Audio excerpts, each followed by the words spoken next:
Pare por um instante e olhe ao redor. Quantas coisas disputam a sua atenção neste exato momento? Uma notificação que vibra, uma ideia inacabada, uma preocupação que insiste em voltar. A sensação de estar ocupado o tempo todo se tornou normal. Mas quando foi a última vez que você realmente parou para pensar no que é essencial? Sabe o que é curioso? 2 mundos distantes, a Grécia Antiga e as salas envidraçadas da Microsoft, escondem a mesma resposta. Sócrates não carregava um celular no bolso, mas já alertava que viver sem questionar o que nos ocupa é desperdiçar a vida. Séculos depois, Bill Gates construiu um império não apenas pela inteligência, mas pela habilidade rara de ignorar quase tudo para focar no que realmente importa. E aqui está o ponto.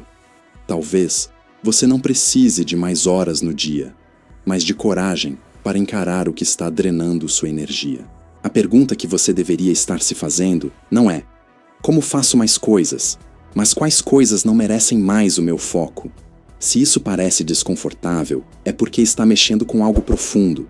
E no decorrer deste vídeo, você vai descobrir como esse choque entre filosofia antiga e mentalidade moderna pode mudar completamente a forma como você encara sua vida. Você já reparou como a maior parte do nosso dia é preenchida por coisas que, no fundo, não fazem diferença nenhuma? Abrimos os olhos e já estamos cercados de estímulos. Mensagens que exigem respostas imediatas, tarefas acumuladas, distrações disfarçadas de urgência.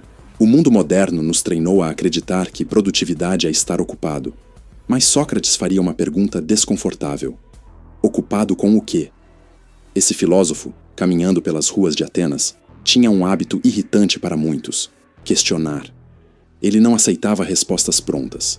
Ele cavava até o fundo. E se estivesse vivo hoje, talvez perguntasse a você: por que dedica tanto tempo a coisas que não aproximam você daquilo que realmente deseja?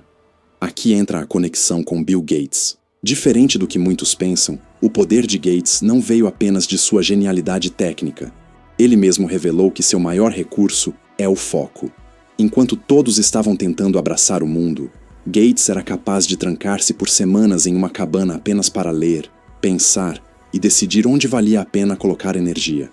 Isso não é isolamento, é estratégia. Agora, pense comigo. Quando foi a última vez que você se permitiu silêncio suficiente para perceber o que está drenando sua atenção? Você está tomando decisões ou apenas reagindo ao que aparece? Se a sua vida fosse dividida em colunas, essencial e ruído, em qual delas estariam a maioria das suas horas? Talvez a parte mais dura de ouvir é que ninguém vai decidir isso por você. O mundo sempre vai exigir mais, pedir mais, empurrar mais. E se você não aprender a proteger o que é essencial, vai viver como alguém que corre o tempo todo, mas nunca chega. Sócrates dizia que uma vida não examinada não merece ser vivida. Gates traduziria isso de outra forma: uma agenda não filtrada não merece ser seguida. Ambos apontam para a mesma verdade. A clareza sobre o que ignorar define o que você será capaz de construir. E aqui está a chave. Não se trata de fazer menos por preguiça, mas de fazer menos para fazer melhor. Isso pode soar óbvio, mas é exatamente o que a maioria nunca coloca em prática. A questão é: você teria coragem de cortar da sua vida aquilo que está roubando a sua clareza? Você já percebeu como é fácil admirar pessoas focadas, mas quase impossível aplicar esse mesmo foco na própria vida? A maioria sabe o que deveria fazer, mas se perde no meio do caminho. É como se estivéssemos presos em um ciclo de boas intenções que nunca saem do papel. Sócrates chamaria isso de ignorância prática. Você até conhece a verdade, mas vive como se não soubesse. Bill Gates enfrentou exatamente esse dilema em seus primeiros anos de Microsoft. Ele não era apenas um jovem brilhante, era alguém cercado de oportunidades, ideias e convites. O perigo?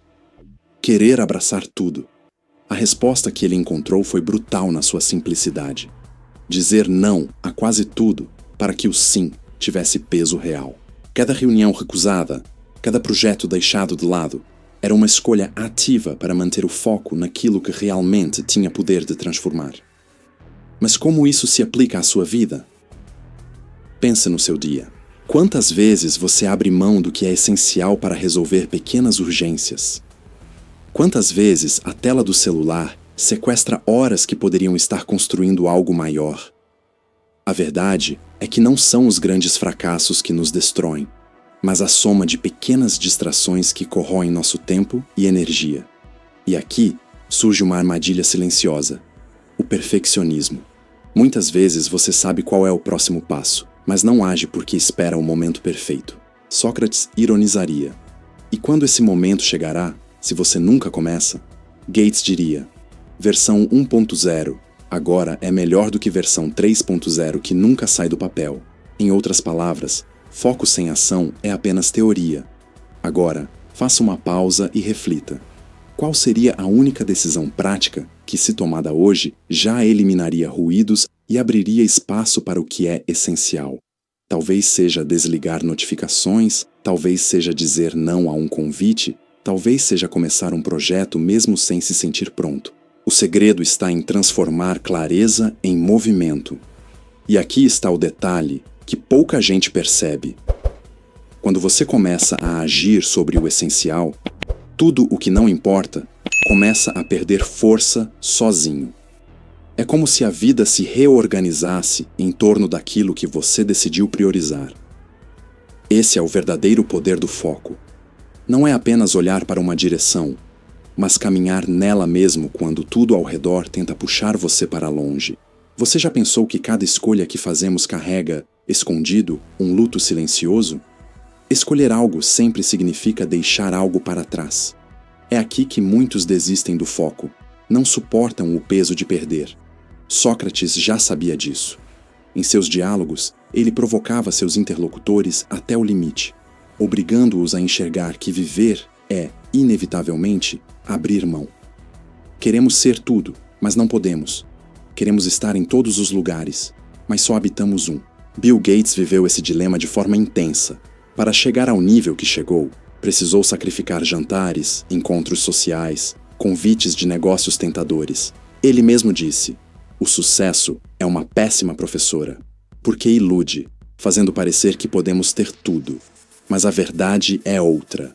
Gates só se tornou quem é porque aprendeu a perder cedo. Perdeu festas, perdeu experiências, perdeu até uma parte da juventude. E tudo isso em troca daquilo que julgava essencial. E aqui está a questão. Você estaria disposto a pagar o preço do foco? Não se engane. Todo sim que você dá tem um custo. Todo não que você pronuncia abre espaço, mas também deixa cicatrizes. A diferença é que quem entende isso não se perde no arrependimento. Sócrates não falava em arrependimento, mas em consciência. E Gates traduz isso em estratégia. Ambos concordam em uma coisa: só é livre quem tem coragem de renunciar. Agora pare e pense. Qual é o peso que você tem carregado por tentar ser tudo para todos? Quantas oportunidades boas roubaram espaço daquela que poderia ter mudado o rumo da sua vida? Talvez o que te falta não seja disciplina, mas coragem de perder. Coragem de aceitar que a vida curta demais exige escolhas duras. Mas aqui está o paradoxo. Quando você aprende a perder, ganha mais do que imaginava. Ao abrir mão do ruído, você encontra clareza.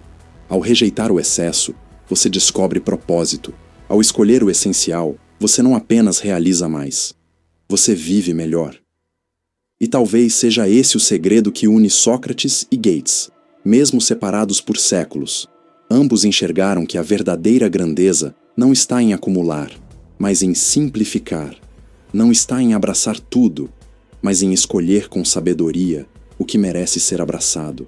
Então a pergunta final não é o que você ainda pode fazer, mas o que você está disposto a deixar para trás, porque é exatamente aí que começa a sua liberdade.